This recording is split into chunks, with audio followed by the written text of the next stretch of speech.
Հարգելի պարոն նախագահ, շնորհակալություն մեր հրավերը ընդունելու համար։ Ձեր առջև հայկական համալսարանի 40 անդամներն են, շրջանավարտներ եւ ունկնդիրներ։ Հայկական համալսարանը ոչ ֆորմալ գիտական եւ կրթական հարթակ է, որ ստեղծվել է հայկական նախագիծ կազմակերպության կողմից 2021 թվականին։ Մեր ունկնդիրները եւ շրջանավարտները Արցախյան առաջին հաղթական պատերազմի մասին շատ են լսել, բայց ունենալ այսպիսի հնարավորություն բառի բուն, փոխաբերական, փիլիսոփայական, այլաբանական եւ ուղիղ իմաստով առաջին ձեռքից այդ մասին լսելով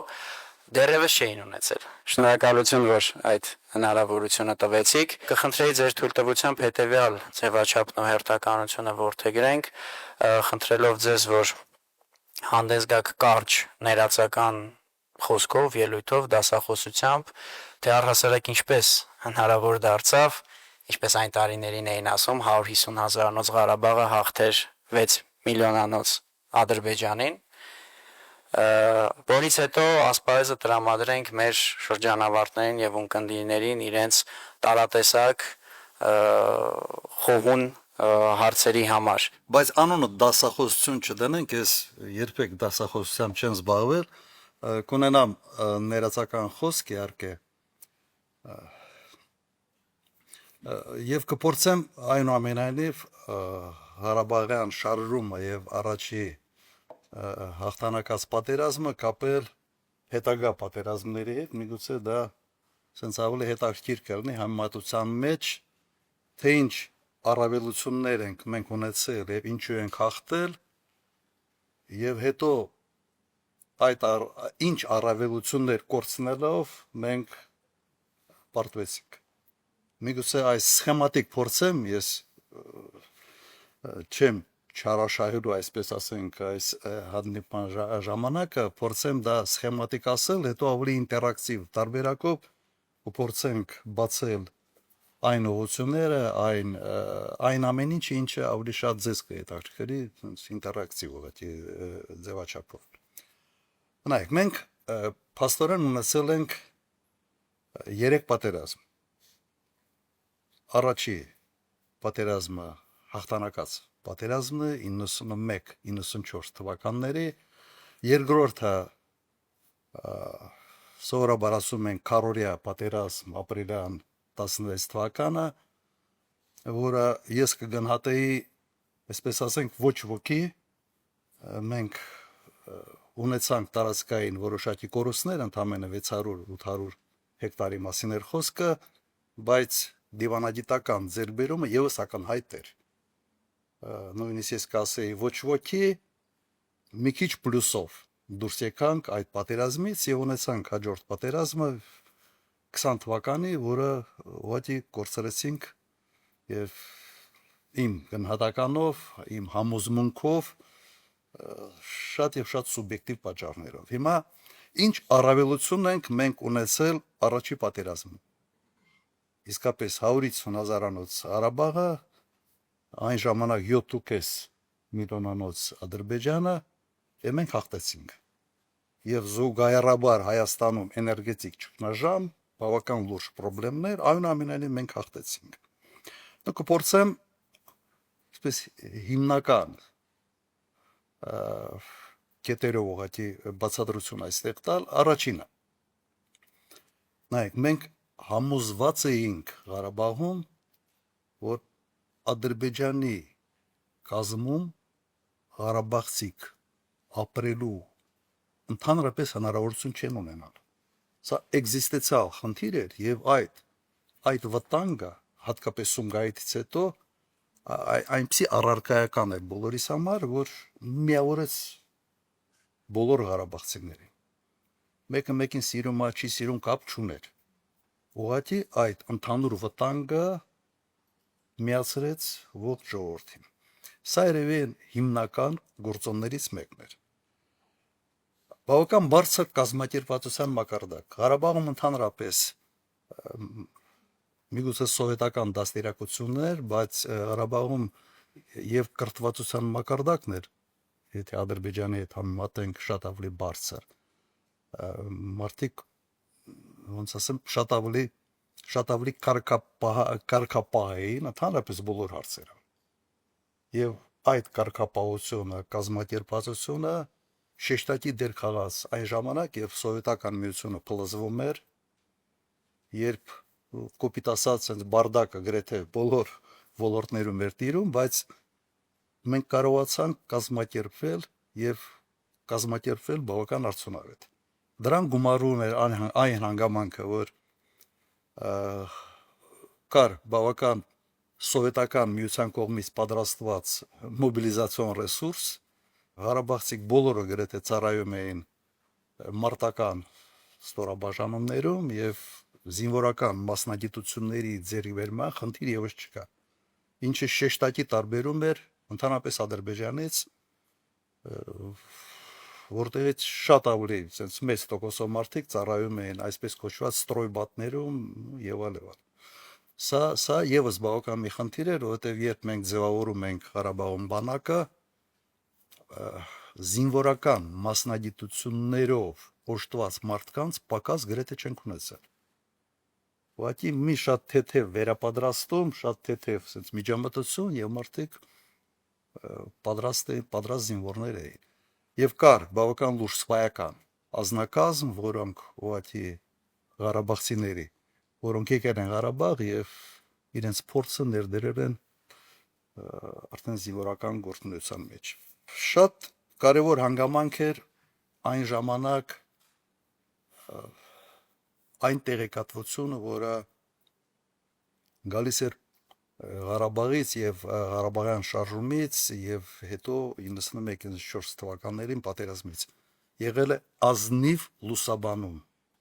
եւ հաջողությունների եւ անհաջողությունների։ Սա ուղղակի ուզում եմ շեշտել։ Սա այն է, ինչ հետագայում ուղղակի բացակայում էր ընդհանրապես։ Ազնիվ լուսաբանում, բան են կորցրել, հայտարարում էր, ասվում էր եւ ոչ մեկի մտքով չեր անցնում, որ կարելի է ինչ որ քարոզչական նպատակներով ասել մեկ այլ բան, քան հողի վրա ուղղակի իրականում կար։ Սա չափազանց կարևոր հանգամանք էր, որովհետեւ առանց դրան վստահություն բանակի, ժողովրդի միջև եւ իշխանության միջև ուղղակի հնարավոր չի կառուցել։ Մի շատ կարևոր հանգամանք նայեք, բոլոր եւ հատկապես առաջի պատերազմի ժամանակ ադրբեջանցիք ունեցել են քանակական առավելություն բոլոր կոմպոնենտներով, բոլոր մարդկային, ֆինանսական, զինտեխնիկա, զինամթեր։ Սովետական միությունը sense իր հիմնական պահուստները եւ զորամասերը ավելի խոշոր տեղաբաշխված էին Ադրբեջանում եւ Վրաստանում եւ այդ ամենը ուղղակի փայ հասել Ադրբեջանին։ Հայաստանում ընդհանրապես համարյա բան չկար։ Մի պահեստ կար զինամթերքի բավական փոքր բալահովետում, այն հենց առաջի տարիներին հրդեհ է եղել եւ այդ ամբողջը ոչնչացել է։ Հիմա բայց տարբերությունը նրա մեջ էր, որ մենք բոլոր կոմպոնենտներով ունեցել ենք որակական տարբերություն, կազմակերպվածություն, գիտելիքներ եւ այն մոբիլիզացիան, որը անհրաժեշտ էր ձևավորել։ Նայեք, եւս մեկ հանգամանք, որը մեր օգտին աշխատեց, դա այն անկայունությունն էր, որը եղել է Ադրբեջանում, անընդհատ իշխանապողություն եւ հավիձվի պատմությունն էր։ Պարտվում էին մարտերի ժամանակ, այդ պարտությունը բերում էր իշխանապողության, իշխանապողությունը բերում էր նոր պարտությունների եւ այդ շրջապտույտը ուղղակի շարունակվում էր։ Պատկերացրեք, ես Ղարաբաղում լինելով ես տեսել եմ քանի նախագահ մի հատ հաշվեմ, Բադիրով, ղեկավար Ադրբեջանի սկզբից կենտկոմի առաջքարտուղարներ էին, Բադիրով, Վեզիրով, Մութալիբով, Էլչիբեյ, արանքում մեկն էլ կար պաշտոնակատար եւ Ալիև։ 5 նախագահ ենք տեսել այդ ամբողջ ընթացքում Ադրբեջանում։ ուրեմն ներքին այդ անկայունությունը, իշխանափոխությունները, ամեն իշխանափոխությունը բերում էր լուրջ ցնցումների եւ հատկապես սովետական միությունը փլզվելուց հետո ինստիտուցիոնալ կայացվածությունը ընդհանրապես չկար։ Եվ Հայաստանը նաև այդ առումով շատ ավելի արագ առաջ շարժվեց եւ այն ժամանակ Հայաստանում իշխանությունը շատ ավելի կայուն էր, կան երկին ներքաղաքական խնդիրներ, բայց անհամեմատելի է այս վիճակը Ադրբեջանի հետ։ Եվ կրկնեմ, սա հավիզվի պատմություն է, նույնիսկ դժվարանում եմ ասել, թե առաջնային պատճառը որն է։ Պարտությունները բերում էին իշխանափոխությունների, իշխանափոխությունները բերում էին նոր պարտությունների եւ այսպես շարունակ։ Հիմա տեղափոխվենք 16 թվական։ Քարորիա պատերազմ։ Ինչն էր արդեն աշխատում մեր դեմ։ Կայունությունը Ադրբեջանում, Հեյդար Ալիևը կոնսոլիդացրեց իշխանությունը Ադրբեջանում, փոխանցեց իր որդուն եւ վիճակը բավական կայուն է։ Հայաստանում ներքին լարվածությունը որոշակի աստիճան արդեն ուներ։ Հայաստանում այն ժամանակ հայտնվել են բազմաթիվ ինժեներներ, որոնց ոնց որ հիմնական նպատակը այդ գլոբալիստական կառույցություններ Հայաստանում, ազգային արժեքահամակարգի քայքայում, եւ հենց այդ ժամանակ արդեն զգացվում էր, որ այդ ձայնը իսկապես լսվում էր, որովհետեւ ակտիվ երիտասարդ, կասեի նույնիսկ բանիմաց եւ բավական աղմկոտ մի շրջանակ էր ձևավորվել եւ այդ շրջանակին շատ արդյունավետ սպասարկում էին բազմաթիվ լրատվամիջոցներ, որոնք ձևավորվել էին բավական լուրջ ֆինանսավորման արդյունքում։ Վերջերս միայն մենք իմացանք, թե ինչ գումարներ է USAID-ին ծախսել մեզ նման երկրներում, Հայաստանի նման երկրներում նման համակարգեր ստեղծելու եւ կայացնելու ուղղությամբ։ Նույնիսկ վերջերս մի շշմելու մի բան եղավ, երբ պարզվեց, որ հոլիվուդյան աստղերը հերթով որ գնում էին Ուկրաինա, ասես ասենք, վճարովի հուզվելու համար։ Սա մի շշմելու բան է, բայց սա փաստ է։ Եվ այս համակարգը եւս բավական լուրջ դերակատարություն ունեցավ Հայաստանում եւ ներքաղաքական եւ ընդհանրապես ազգային միասնությունը քայքայելու ուղղությամբ։ Եվ ինչը աշխատեց եւս մեր դեմ, ադրբեջանական բանակը շատ ավելի մարտունակ էր, քան առաջի պատերազմի ժամանակ։ Ուրեմն իրենք հետևություններ արել էին եւ շատ հետեւական պատրաստվում էին հերթական պատերազմի։ Եվ առաջի անգամ ակնհայտ էր, որ անօթաչու սարքերը լուրջ դերակատարություն են ունենալու հայտակա պատերազմների ժամանակ։ Սա պետք է շատ լուրջ ահազանգ լիներ լուրջ փոփոխությունների համար նաև մեր պատկերացումների մեջ, թե ինչպիսին է կարող լինել հաջորդ պատերազմը։ Բայց կրկնում եմ, որակական առումով հայկական բանակը մարտունակ էր եւ այդ քարորիա պատերազմի ժամանակ այդ մարտունակությունը դրսևորվեց։ Կրկնում եմ, ահազանգ կար, խնդիրները արդեն երևում էին եւ սա նշանակում էր, որ պետք էր շատ ավելի այսպես ասենք, անկյանտակ նայել ներկա իրավիճակին եւ կտրուկ գործողությունների դիմել։ Ես գիտեմ, որ բավական լուրջ քայլեր փորձում էին ձեռնարկել, անում էին, բայց ամեն ինչ փոխվեց 18 թվականից հետո։ Հիմա, որովհետեւ կրկնեմ, այստեղ ուղղակի մի քիչ որոշ փակագծեր բացեմ եւ հակաօդային պաշտպանության վերաբերմունքը եւ անօթաչու սարքերի եւ բանակի կառուցվածքի վերաբերյալ իսկապես լուրջ քայլեր ձեռնարկվում էին։ Առաջի գծի հատեցվածությունը տարբեր սարքավորումներով, որոնք հնարավորություն են տալիս ուղղակի կանխարգելիչ միջոցառումների։ Հիմա ինչ մենք ունեցանք 20 թվականի հոկտեմբերից։ Հասարակությունը Հայաստանում բևեռվածությունը ուղղակի ֆանտաստիկ մակարդակի էր արդեն, բաժանված էր հասարակությունը սևերի, սպիտակների, հների, նորերի, թալանչինների, ոչ թալանչինների եւ գիտեք սա բան էր եւ այս ամենը տարածվեց ոչ միայն քաղաքական այսպես մակարդակի վրա, այլ նաեւ ուղղակի պրոյեկցիա արվեց բանակի վրա։ Ահաբեկվում էր գեներալիտետը եւ հանրային ընկալման մեջ այն ժամանակ գեներալները սկսեցին ընկալվել որպես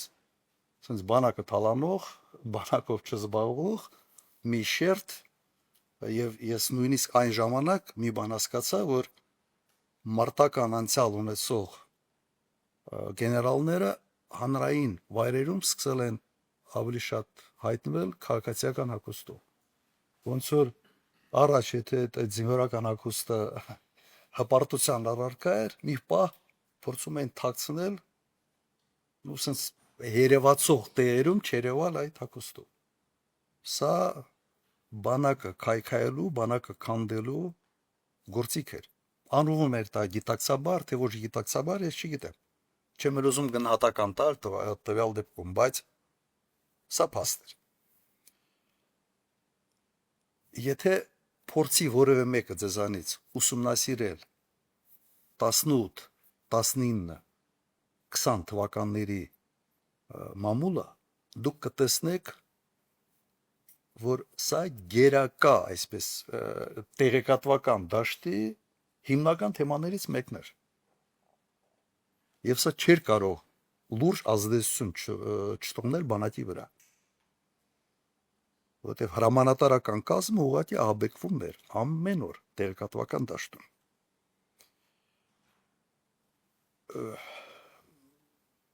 Սենց ասա, այն ժամանակ ընդհանրապես երկրում իրավիճակը բավական փոխվել է, կառավարման մոդելն էր փոխվել եւ պոպուլիզմը իսկապես դարել էր բավական լուրջ գործոն գրեթե ամեն ինչում։ Եվ միգուցե լավ ես մեկ քայլ վերադառնամ, ես նշեցի, որ բանակում լուրջ փոփոխություններ էր պետք կապված այն դասերից, որոնք մենք պետք է քաղայինք քառօրյա պատերազմից։ 18 թվականից ուղղակի դա անտեսվել է, ոչ ոք չէր էլ հետաքրքրվում, ուղղակի մի կողմ էր դրվել եւ հիմնական բանակի բարեփոխումները դարել են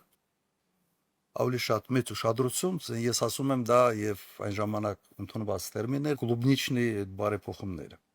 որտեղ հիմնական տեղը, որտեղ այցելում էին պաշտոնյաները, դա ճաշարանն էր, սա շատ էր դուր գալիս ծնողներին, ում զավակները բանակում էին ծառայում, բայց մարդիկ չէին գնում պոլիգոններ, չէին ընդհանրապես հետաքրքրվում մարտական պատրաստվածությանը, այլ հիմնական թեման եղել է թե զինվորին ոնց են կերակրում, կենցաղը ինչպիսինն է, ինչը լավ է, բայց բանակը դրա համար չի, բանակը մարտական եւ ամբողջ այդ ծախսերը պետք է ուղղեին մարտական պատրաստվածության վրա, այլ ոչ թե այլ նպատակների վրա։ Հիմա սա էր։ Եվ նայեք, ինչ է բանակը։ Ունի 2 տարվա ցիկլ։ 2 տարում դու զորակոչը գալիս է, այդ զորակոչին 5-6 ամիս պետք է պատրաստելու համար, 2 տարի հետո զորացրվում է։ 2 տարի մարտական պատրաստության հարցով չզբաղվես, դու այլևս բանակ չես ունենալու։ Ուղղակի բանակ չես ունենալու։ Կամ բանակի մարտունակությունը շեշտակի անկում է ապրելու։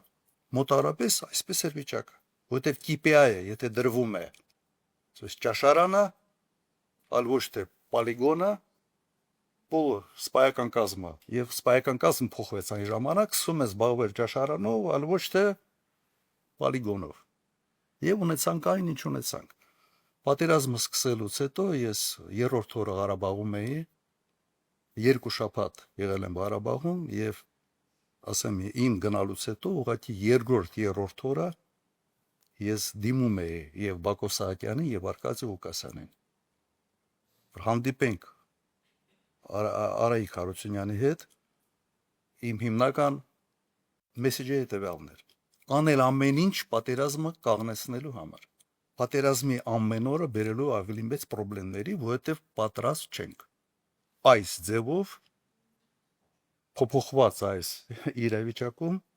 հաղթանակ չեք ունենալ։ Այն ժամանակ Արայիկ Հարությունյանը ասաց, եթե ես հանդիպեմ Քոչարյանի հետ, Փաշինյանը ինձ կուտի։ Ուղղակի ասենց բառացիորեն սա ինձ փոխանցել է Բակո Սահակյան։ Ունեցանք այն ինչ ունեցանք Ղարաբաղում։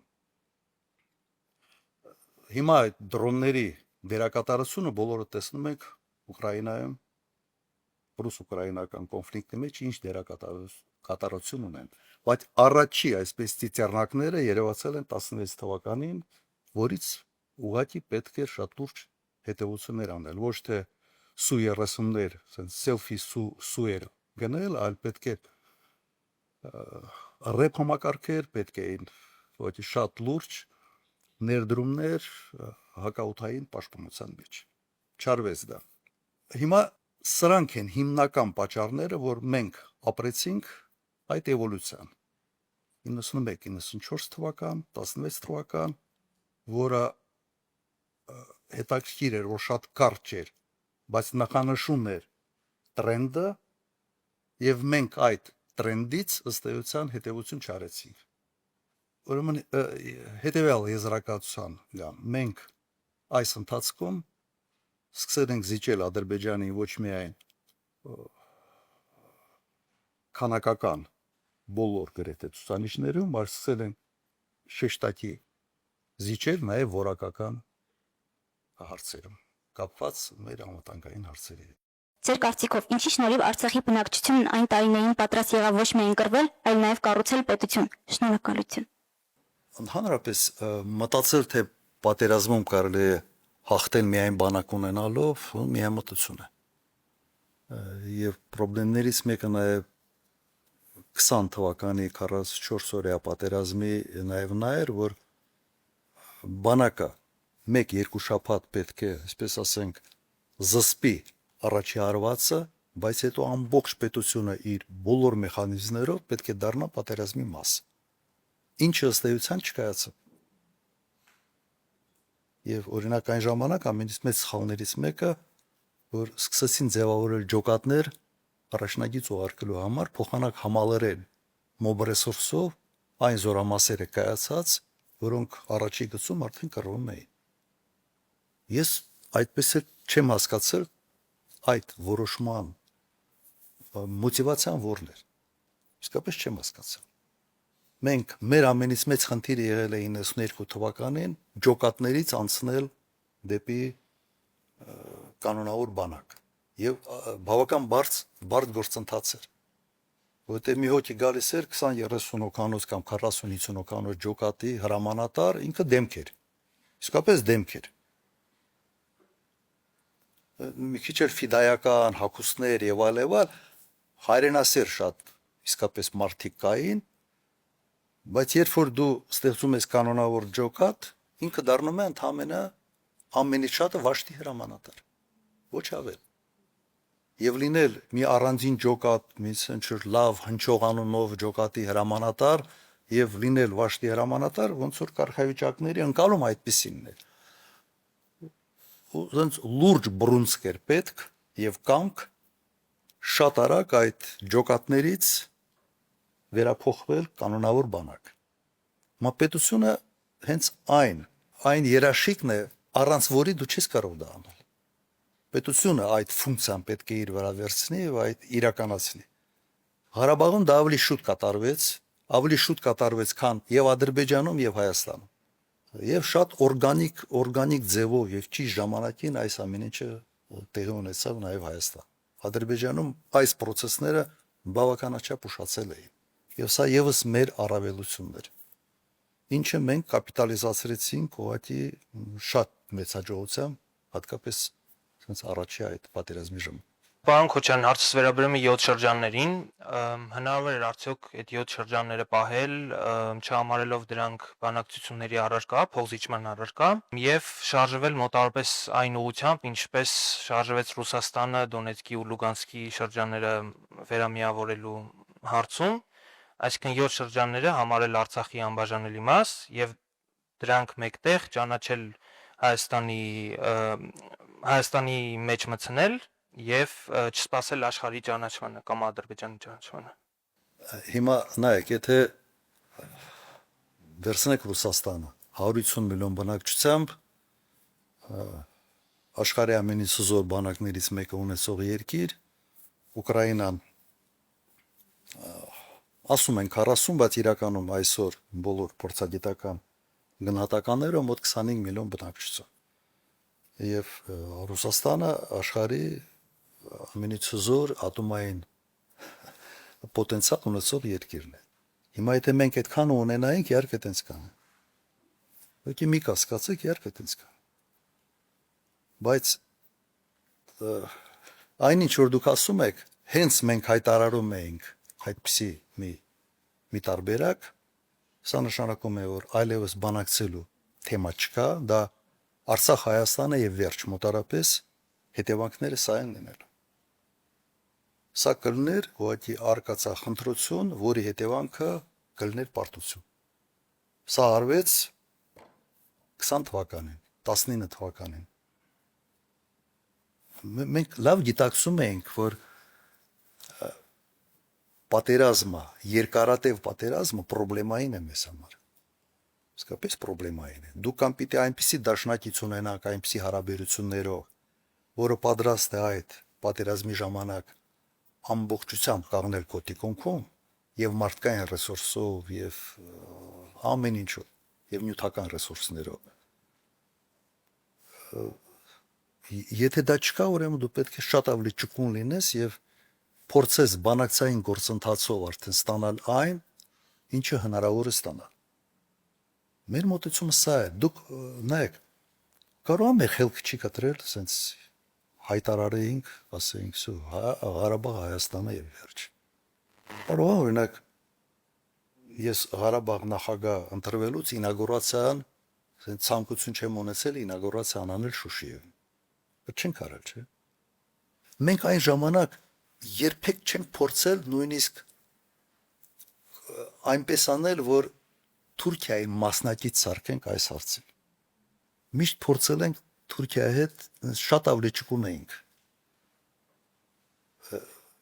Ես հիշում եմ 20 թվականի ամռանը Թավուշում սահմանային այդ բանը մենք ինչ սարքեցինք։ Հայտարարություններ, որ թուրք-ադրբեջանական տանդեմ մենք հաղթեցինք, մեր բանակը ամենից հզոր բանակն է եւ այլ եւ այլ։ Մեր բանակը ավելի մարտունակ էր, քան Ադրբեջանի բանակը։ Բայց համեմատության եզրեր չկա պոտենցիալով թուրքական բանակի հետ։ Եվ դա սարքել Սարտարաբադ 72 հատ մարտական խաչ տալ Սարտարապատում սեպտեմբերի։ Սա ոնց որ գրգռես անընդհատ, sense Թուրքիային ասես մի հատ միացեք Ադրբեջանի հետ։ Միացեք, այս հարցը լուծեք, այս հայերը մեզանից ինչ են ուզում։ Ես մինչև այսօր ես չեմ հասկանում։ Մի մարդ չի հայտնել, որ ասի չի կարելի, մի արեք դա։ Պարոն Քոչարյան, ձեր նախագահության տարիներին Արցախյան հակամարտության կարգավորման գործընթացի վերաբերյալ որ գործոնները եւ փաստաթղթերն են ունեցել առավել ազդեցիկ, ինչու ոչ նաեւ դրական ազդեցություն հոգուտ հայկական կողմի շահերի վրա եւ անձամբ դուք որ փաստաթղթն եք համարում առավել արդյունավետ, թույլ տվեք տվյալ պարագայում առանձնահատուկ նշել, խոսքը գնում է QST եւ մադրիդյան սկզբունքների մասին, այսինքն եթե համեմատական անցկացնենք այս երկուսի միջեւ։ Իհարկե առանցքային ես կհամարեի QST փաստաթուղթը։ Որտեւ ինքը չի ստորագրվել ըստ էության, բայց վերջնական տեսք ուներ վերջի պահին ուղղակի Հեյդար Ալիևը հրաժարվեց դա ստորագրելուց։ Բայց ինչ տվեց մեզ այդ փաստաթուղթը։ Առաջին անգամ ադրբեջանական կողմը ուղղակի համաձայնվեց, որ Ղարաբաղը կարող է լինել Հայաստանի մաս։ Սա շրջադարձային ինչ-որ մի բան էր։ Ես նույնիսկ երբ այդ խոսակցությունը մեր մեջ եղավ, նույնիսկ մի երկու անգամ հարցրեցի, ես ճիշտ եմ հասկանում։ Ինչ դա մեզ տվեց, չստորագրվեց, բայց դրանից հետո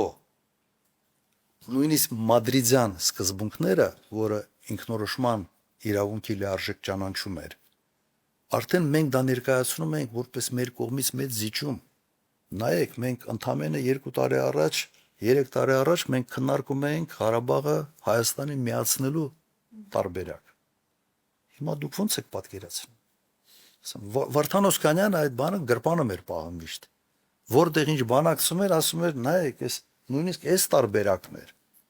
Ոնց եք դուք պատկերացնում, մենք սրանից ինչքան կարող ենք հեռանալ։ Ինքը շատ լուրջ բան էր։ Իսկապես շրջադարձային էր այն տեսանկյունից, որ մենք ստացանք մեր բանակցային փաստարկների մեջ մի շատ լուրջ փաստարկ։ Եվ նույնիսկ կրկնեմ մադրիդյան սկզբունքները, որը մեզ համար ցանկալի լավ փաստաթուղթ էր, մենք դա ներկայացնում ենք որպես մեր կողմից բանակցային գործընթացում զիջում։ Մենք դա համարում ենք, մենք ասում ենք, սա փողզիջումային այդ բոլոր բանակցությունները ենթադրում է փողզիջումներ։ Մենք այդ չստորագրված փաստաթղթի մեջ ներառված դրույթները մենք արդեն ներկայացնում ենք որպես շատ շեշտակի զգայուն զիջում հայկական կողմից։ Եվ սա լուրջ բան գործիք է մեր ձեռքին, շատ լուրջ։ Եվ ես համոզված եմ, որ հնարավոր էր ինչ-որ արդյունքների գալ։ Իսկապես հնարավոր էր արդյունքների գալ։ Եվ վերջերս նաև շատ են խոսում դրա մասին, 19 թվականին եղել է շատ հետաքրքիր առաջարկ, որը պետք էր ընդունել։ Ուղղակի մերժվեց, նույնիսկ հայկական կողմը չի էլ բանակցել։ Ուղղակի, ասենց ասեմ, այն ինֆորմացիան նաև, որին ես եմ տիրապետում, հետո եմ ուղղակի իմացել, ուղղակի արհամարանքով։ Չենք հասկանում, ես ինչ եք ասում, ինչ բան եւ այլ։ Եվ դրանով նաև ամանախագահողների մոտ հարց առաջացավ, որ հայկական կողմը հանրապես պատրաստ չի որևէ կոնստրուկտիվ բանակցային գործընթացում մասնակցել։ Եվ սա շատ վատ բան էր, եւ կարծում եմ սա պատճառներից մեկն է, որ պատերազմը սկսվեց, ոչ ոք չդատապարտեց Ադրբեջանին, եւ պատերազմի ընթացքում ուղղակի միջազգային հանրությունը առանձնապես չարձագանքեց,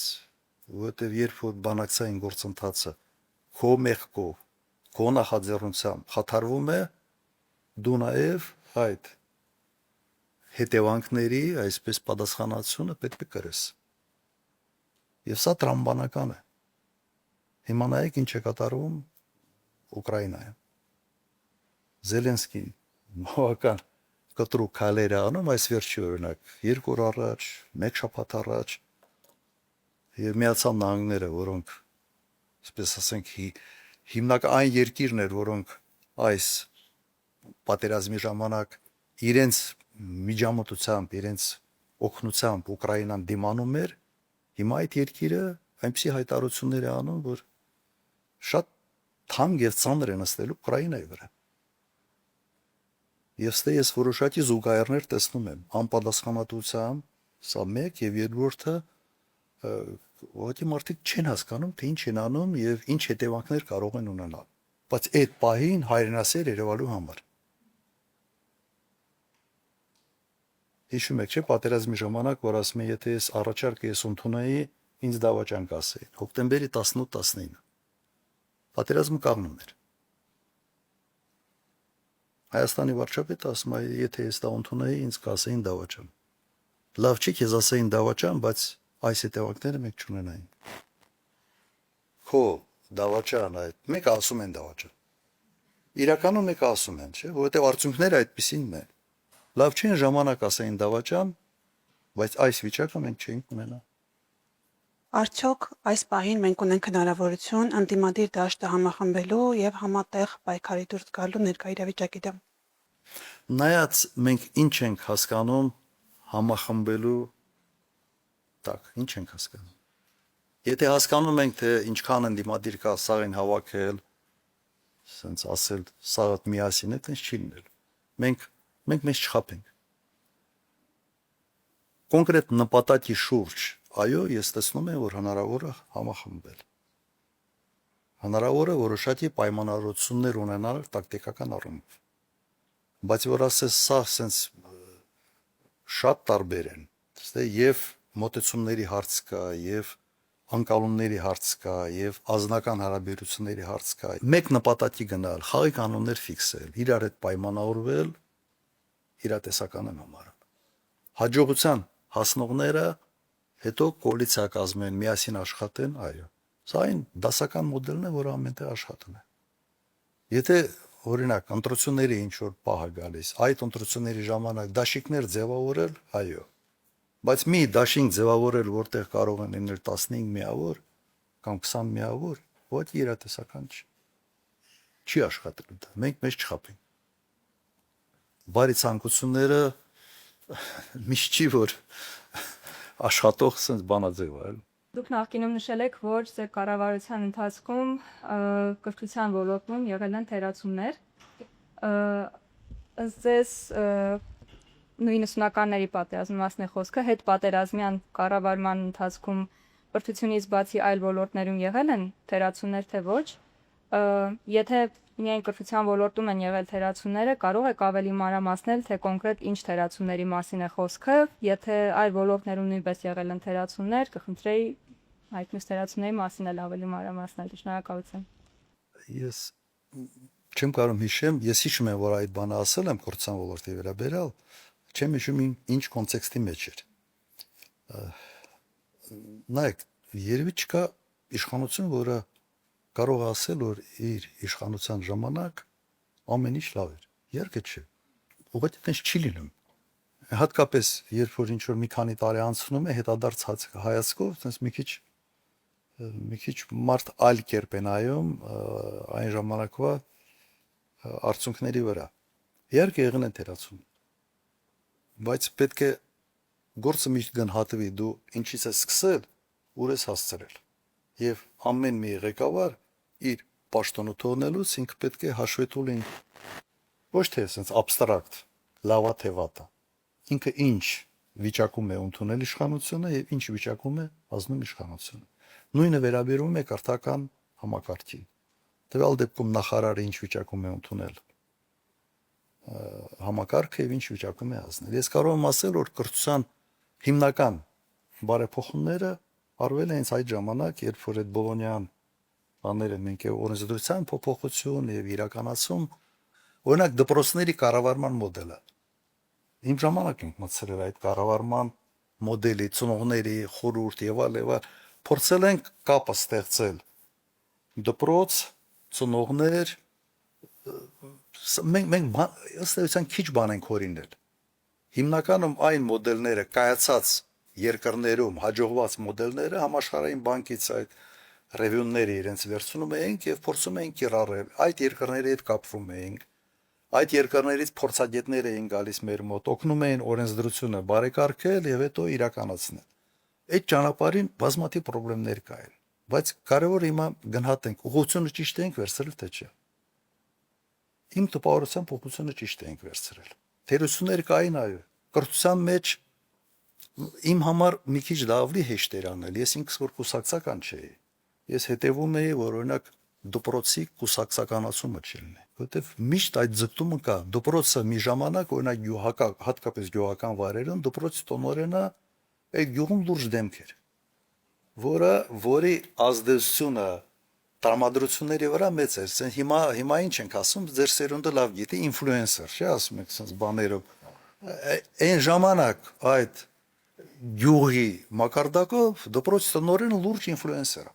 սոցցանցեր հալա չկային այդ Instagram-ներ եւ այլ որ լավ սիրուն նկարվես բանանես, բայց դպրոցը նորեն եթե մինտեղ փոքր քաղաքում հիվանդանոց կար այդ բանը գլխավոր բժիշկ այդ հիվանդանոցի իսկ ու կուսակցությունների մոտ այդ ձգտումը կար անպայման իրենց դիրքերը ուժեղացնելու համար այդ առանցքային ինֆլուենսերների այն ժամանակվա ներառել կուսակցական դարձնել համասարանների ռեկտորներ եւ ես մի ժամանակ ասեմ հանրապետականներն էլ այդ ճանապարհի վրա ասենց բավական ներդրում ունեցան, բայց սա բնական բան է բնական ձգտում է կուսակցությունների կողմից ես քանի որ կուսակցական նախագահ չի զսպում էի դա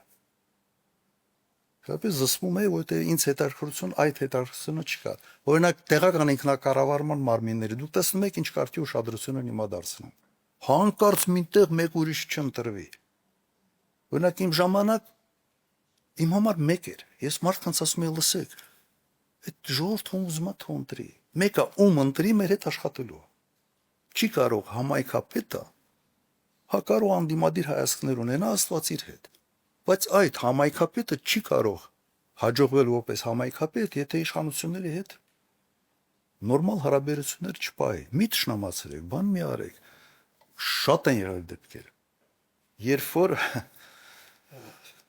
բան ենք անում, այդ տեսանկյունից զսպում է։ Հետո նայեք իմ ժամանակ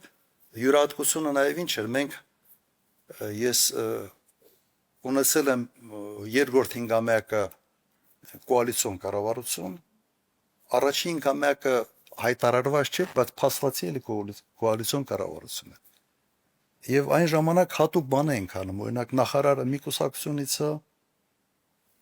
տեղակալը մեկ ուրիշ կուսակցությունից է, մյուս տեղակալը մեկ ուրիշ կուսակցությունից է։ Արդեն այդ մոդելի մեջ չի կարող նախարարը եւ հա քաղաքացիության օրենքն են ընդունել եւ ինքը չի կարա իր աշխատակազմը նախարարը գալիս է սա փոխումա տունա ուղարկում իր թայֆեն հավաքում ըստ թայֆայության դեմ պայքարի ամենից հզոր գործիքը եղել է քաղաքացիության համակարգ հետո քանդեցին այդ համակարգը ուղղակի քանդեցին բայց երբ որ դու ունես քաղաքացիության համակարգ եւ նախարարության արիթավար այդ բյուրոկրատիա կոչեցյալը Գերմանիայի ուժը բյուրոկրատիայի մեջ է գերմանական բյուրոկրատիայի մեջ է Հիմա ես փորձել եմ այդ բյուրոկրատիան ստեղծել, որը չպիտի լինի կուսակցականացված, կարող են կուսակցության անդամ լինել, բայց ինքը պաշտպանված է օրենքով։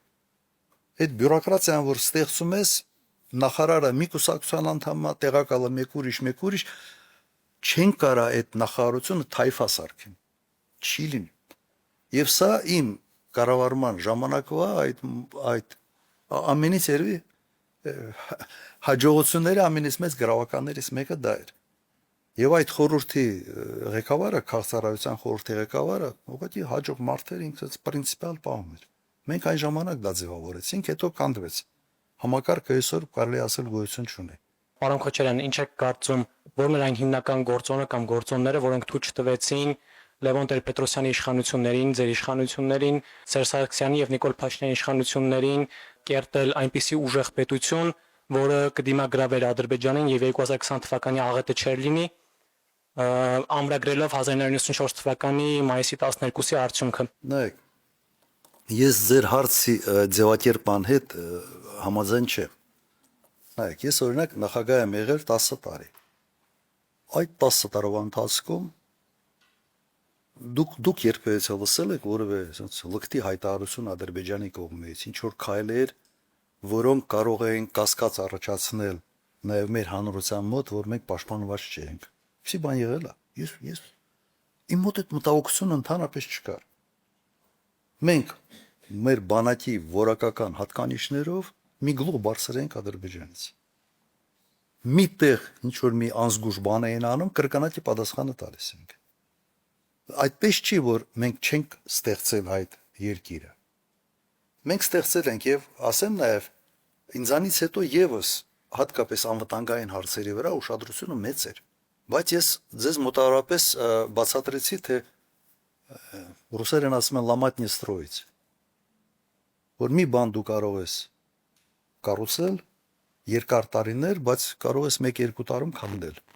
Նույնիսկ շինարարությունը, որ հին շենք են քանդում։ Ընդհանրապես մի բան է գալիս,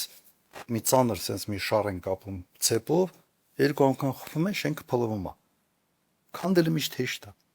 Բանակի ցիկլում դու 2 տարի բանակով չզբաղվես, դու էլ բանակ չունես։ Կամ բանակ ունես կիսով չափ, այդ մի կեսով չափ, էս դրա համար ձևակերպման հետ ես համաձայն չեմ։ Հիմա անվտանգության հարցը ունի առաջինը, նույնիսկ ձևակերպումից մենք սկսենք։ Հիմա ինչ է ասում վարչապետը, այս վերջերս։ Ասում է խաղաղությունը մեր անվտանգության գործիքը խաղաղությունն է։ Բառացիորեն խաղաղությունը դա անվտանգության product է։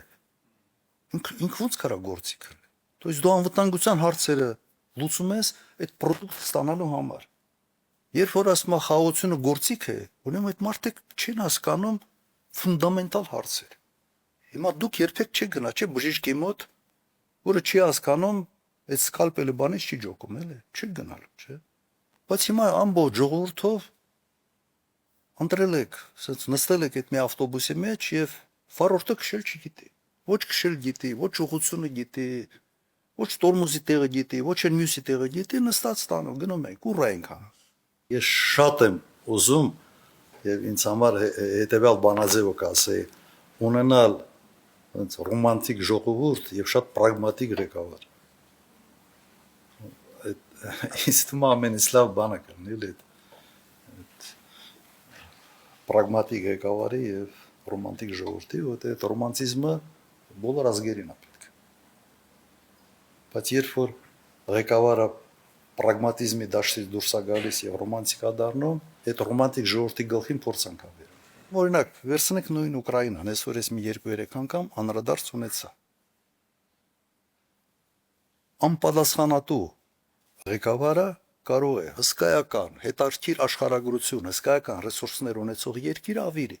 Ընդհանրեն Ուկրաինան կարող էր ասել, որ նեյտրալ երկրի ստատուսով ինք կօգտվեր եւ Եվրոպայից, եւ Միացյալ Նահանգներից, եւ Ռուսաստանից։ Ասին չէ, մենք պիտի մտնենք ՆԱՏՕ։ Դե մտեք։ Ինչ ստացա։ Բայց դու ուղղակի արհամարեցիր քո հարևան հսկայական հզոր երկրի անվտանգային շահեր։ Մի երկիր, որը կարող էր այսօր այն ամենից լավ հետաքրքիր բարգավաճող երկրներից մեկը լինել։ Որ մարդ իր տեղը չի հայտնվում,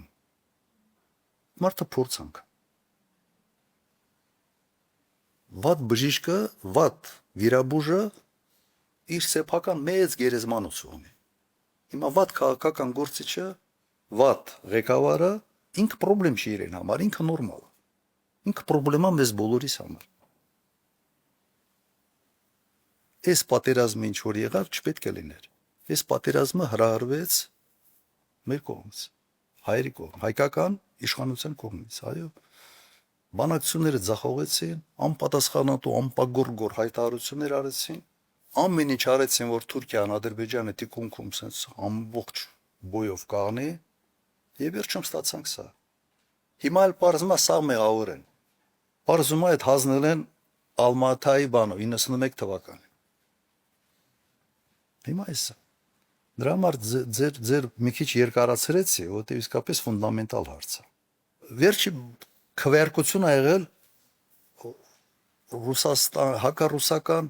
մակում հակառուսական մի բան, էլի մի բանաձևի։ Միացյալ Նահանգները քվեարկել են դեմ, Հայաստանը քվեարկել է կողմ։ Հալավ դու քո հիմար չեք։ Իսկան դու իրականում էլի դու քո հիմար չեք։ Ինչ եք ուզում ձեր առևտրի 60% այսօր Ռուսաստանի հետ։ Ուղղակի 60%։ Իմ ժամանակ Եվրոմիության հետ առևտուրը մեր մոտարապես արտաքին առևտրի 22-24% էր։ Հիմա 6-7% ընդհանրապես։ Ռուսաստանի հետ առևտուրը այն ժամանակ 25% էր, հիմա 55-ից մինչև 60%։ Դուք չեք հասկանում, որ այսպես մեկ sense բանով դուք կարաք այնպիսի խնդիրներ ունենաք, որ տակից դուրս չեք գալու։ Լավ, դու սոված չես մնալու քո ընտանիքի հետ։ Բայց սա գյուղատնտեսությունը ինչ անել, այս ժողովուրդը ինչ անել։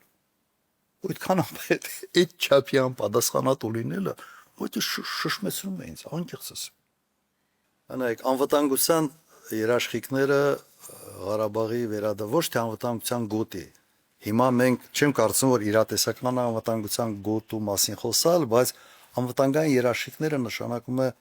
ՄԱԿ-ի ռեզոլյուցիա, ներկայացուցիչներ, որոշակի ավտոնոմ կարգավիճակ, որը երաշխավորված կլինի միջազգային պայմանագրերով, միջազգային դիտորդական առաքելությամբ։ Ես սա եմ տեսնում, բայց տենց անվտանգության գոտի բան դժվար է պատկերացնել եւ իրատեսական չի։ Հիմա կարելի է այդ հարցը դնել, բայց իրատեսական պատկերը իմ կարծիքով դա որոշակի անվտանգային երաշխիքներն են։ Երաշխիքները նշանակում է նաեւ ներկայություն, որոշակի այդ ներկայությունը ինչքան մեծ այնքան լավ, եւ սա ուղղակի բանակցային գործընթացից է կախված, թե դու ինչի ես հասնում։ Առաջինը դու այդ նպատակը դնում ես, թե չի։ Հայաստանի Հանրապետությունը այդ նպատակը չի դնում։ Հայաստանը ինչ է արել։ Հայաստանը սա էլ մի բան է ինձ համար, գիտեք, դուք պատկերացրեք ռուսական զորքը այնտեղ կանգնած 2000 հոգի անվտանգություն են ապահովում եւ ված չէին անում իրենց ֆունկցիաները, ասեմ, միջև մի պահ։ Եվ այդ ընթացքում Հայաստանի ղեկավարը գնում է Պրահա եւ ասում է ընդունում եմ Ադրբեջանի կազմը։ Ռուսները չել բանակցում, տեղակել չպահ։ Սենց ոնց որ կոպիտ ասած, ասում եմ դուք լուրջ մտածում եք, որ Ռուսաստանը այն երկիրն է, ում հետ կարելի է այդպես վարվել։ Ասում դες չի լինում միջազգային հարաբերությունները։ Ասում եք այդպես ուղղակի չի լինում։ Ու ըստ էության իրենք ինչ դրանով Ռուսաստանի որպես միջնորդ այդ միջնորդի աթոռը տակից վերցրել են։ Ասում են դուք են Ղարաբաղին Ադրբեջանը գնացեք իրար հետ բանակցեք։ Ըստ էության Ադրբեջանը ասում է, բայց դու միջնորդ ես մեր ու Հայաստանի միջև։ Կարող Ղարաբաղի հիմա դուք եք ներկայացնա։ Այդ մանդատ չունի Ռուսաստանը։ Ռուսաստանի տակից միջնորդի աթոռը ուղղակի հանել են, հետո պահանջում են, ասում են, ես չես արել, ինչ ես արել։ Այդ կարգի սխալները ուղղակի այն սխալներն են, որոնց համար չափազանց թանկ գին է տալիս։ Երևակայենք, ինչպես ուսանողս ասաց,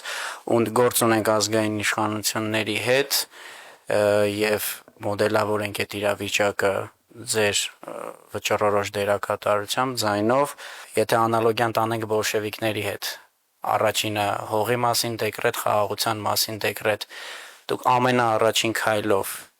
ինչ եք տեսնում, որ իրոք ամենաառաջնահերթ պետքա լծվել դրան, հատկապես հաշվի առնելով, որ Ադրբեջանում ու Թուրքիայում առանձնապես մեծ ուրախությամբ չեն ընդունելու այդ ազգային իշխանափոխությունը Հայաստանում։ Ուրեմն առաջին հարցս ապագային միտված ու խիստ այսպես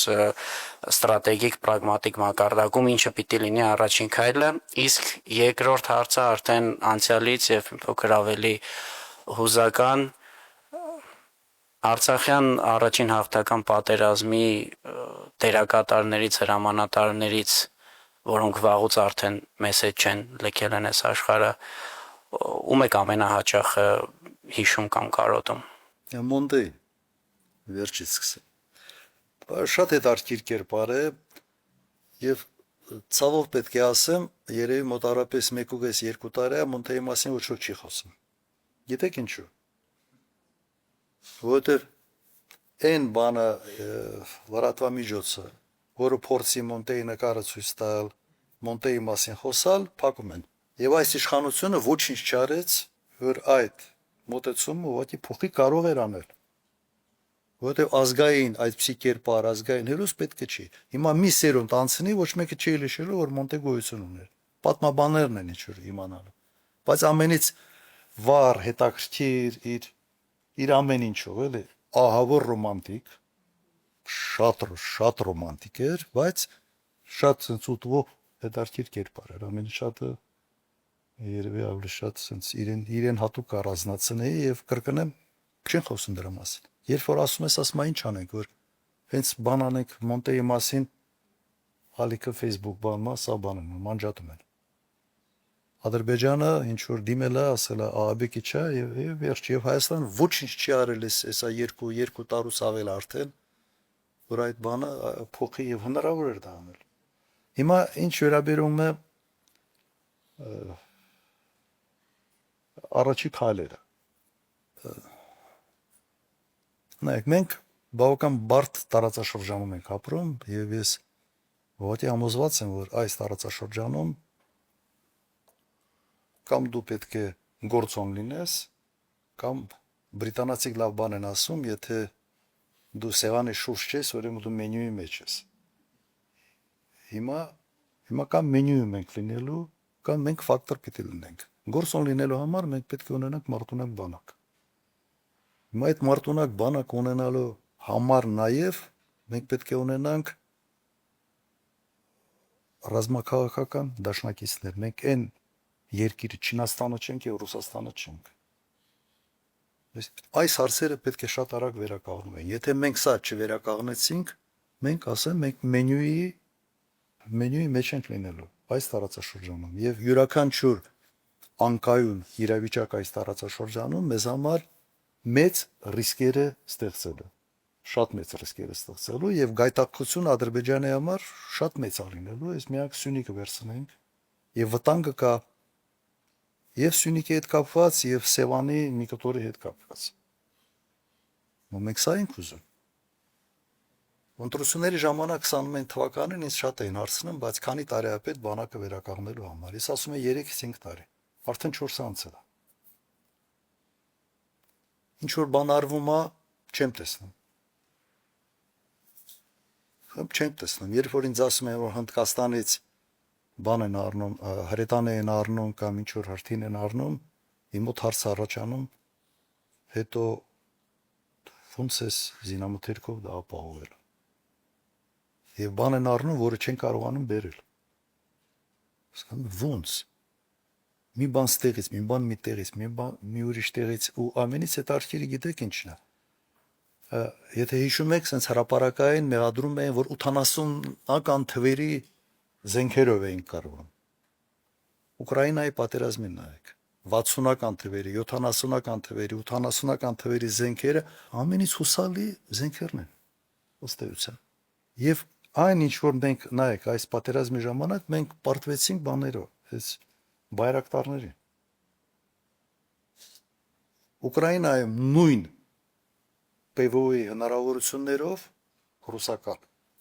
երկու շաբաթում բոլոր բայրակտարները խփեցին։ Վերացան։ Բայրակտարի մասին մենակ լսել ենք պատերազմի առաջի 2-3 շաբաթվա ընթացքում։ Որտեվ մեծեր ռադարները բռնում էին, այդ փոքրերը չեն բռնում ռադարները, բայց դա մեծ էր, ռադարները բռնում էին դանդաղաշար 150-160 կմ/ժ, ցենց միշեներ ՊՎՕ-ի համար։ Այդ ոնց եղավ, խի այդպես եղավ։ Մենք պետք է առաջի 2 շաբաթում բայրակտարները հարցլուծեինք եւ ավարտեինք։ Ոնց եղավ։ Այ պատճառներից մեկը նա է, որ ասում է, որտեղ բանակը կլուբնիչնի ռեֆորմների process-ի մեջ էր, որում այդ ՊՎՕ-ն չաշխատեց, խի չաշխատեց։ Խի ամբողջ օդը չփակեցին, որտեղ ՊՎՕ-ի պատվերը, որ պետք է բերեին, այդ պատվերը փոխել են, առել են սուեր, որոնք ընդհանրապես չեն օգտագործել, բայց լավ սելֆիներ են արել այդ սուերի ֆոնի վրա։ Հիմա սա պետքա սրա մասին խոսալ, թե պետք է չի։ Հիմա գնում են 155 մմ-անոց հրետանիներ։ 155-ի այդ կալիբրը, ասենց ասեմ, ուղղակի դուք մտեք մի հատ Google արեք կամ chat GPT-ով մի հատ հարցրեք, թե ինչ արժի մի հատ բանը։ Մի հատ սնարադը ինչ արժի։ 4-5 հազար $։ Մի պահ գինը թռել էր այս պատերազմի համար, թռել էր մինչև 7-8 հազար։ Ամենից էժանը 3 հազար։ Դուք ո՞նց եք պատկերացնում, այդ ինչքան պիտի բերեք եւ հետո այդ ո՞նց պիտի բերեք։ Ձևն էլ չկա բերելու։ Բաներ կա, որ անում են մարդիկ։ Մեկ քեզ հարց է տալիս։ Այս մարդիկ ընդհանրապես մտածում են, թե այդ մտածելու ընդունակությունը չունեն։ Հետո ո՞նց եք այդ հարցերը լուծելու։ Մի բան Ինդիայից, մի բան Ֆրանսիայից, ինչ որ մի անկեղծ ասած չեմ հասկանում։ Դրա սպասարկումը ով է լինելու։ Ուկրաինայի պատերազմը ցույց է տվել, որ այդ Ցեզար Կոչեցյալը, որը Ֆրանսիային պատվիրել էր, լավ հրետանի է, չափազանց նուրբ։ Մարտական այդ վիճակում վերանորոգել հնարավոր չէ։ Հենց մի քիչ շարքից դուրս է գալիս, տանում են չգիտես ուր վերանորոգման համար բերում։ Այդ բազան դուք ստեղծում եք, թե չեք ստեղծում։ Չեն ստեղծում։ Ույս ինչ որ մի բյուջե կա, այդ բյուջեն երևի պիտի ծախսեն, թե ինչ են ծախսում, ով առնում, ոնց առնում, ես հիմա հարցը հետևյալն է։ Մարտոնակ բանակ, ռազմաքաղաքական դաշնակիցներ, որոնց հետ հարաբերությունները ուղղակի պետք է վերանորոգել, եւ իհարկե տնտեսական զարգացության բանը։ Մենք ինձ մտահոգում է, որ այս վերջի տարիների ընթացքում ընդհանրապես ներդրում չկա Հայաստանում։ Օտարերկրյա ներդրում գրեթե չկա։ Ինչու ասա, խի է այսպես։ Լիքը բաներ են բացել, ինչ որ գործարաններ, ոչ մեկը չաշխատեց։ Պարզվեց, որ գործարաններ չի եղել, ուղղակի PR նկարվելու համար ինչ որ բան էին բացում, ոչինչ բան չաշխատեց։ Հիմա կամ մենք դառնում ենք զուտ սպասարկող երկիր, սպասարկման ոլորտ, այդ սպասարկման ոլորտն էլ մի լիմիտ ունի։ Դու ծով չունես, բան չունես, այդ լիմիտը ինչ որ դու այդ հակեցնում ես այդ լիմիտը եւ արդյունաբերությունը որևէ տեղ, որևէ մի քայլ չի արվել արդյունաբերական ինչ որ հնարավորությունների զարգացման համար։ Հիմա իմ բանը սա է, սա պիտի փոխվի, ես նույնիսկ չեմ կարող ասել, ցենց առաջի քայլը որը պիտի լինի։ Առաջի քայլը անվտանգության հարցն է։ Եթե դու անվտանգության հարցը չես լուծում, բոլոր մյուս հարցերը ռիսկային են դառնում։ Մոտարապես երևի սա։ Ձեզ շատ շնորհակալություն եւ եթե առարկություններ չունեք, ոնց որ այդ after party կոչվածին արդեն անցնենք գրքերի մակագրություն, խմբական լուսանկար։ Ձեզ շնորհակալություն այս երեկոյի համար, հետաքրքիր հարցերի համար։